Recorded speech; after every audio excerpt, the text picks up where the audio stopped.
Hey, it's Kay Lowry, and I'm here today to let you know about the piano expedition.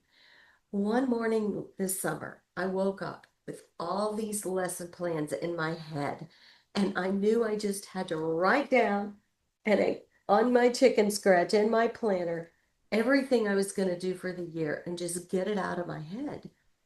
I had so much fun writing this out that I decided to put it in a better form for me and for teachers to use this year. And that is how the piano expedition was born.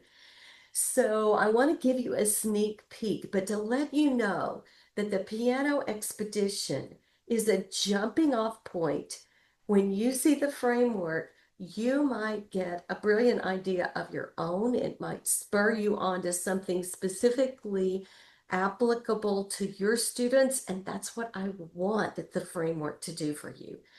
I also want the framework to help you if you get stuck, because we all do, and to help us to get more of a student-led, repetitive approach to our lessons. So here comes a quick peek at what a framework would be like. So in September, we're going to do rhythm.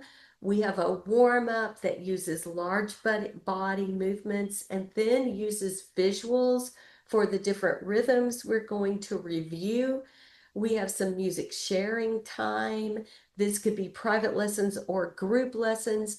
We have new music time. Here's some suggestions.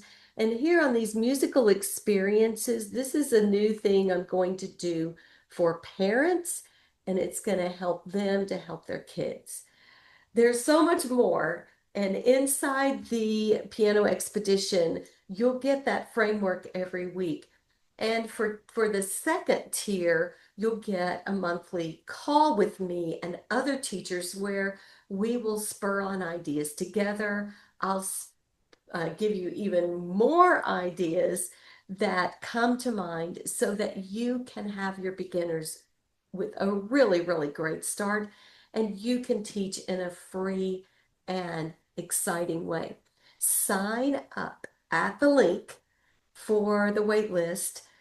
Doors open August 1, and I would love to have you.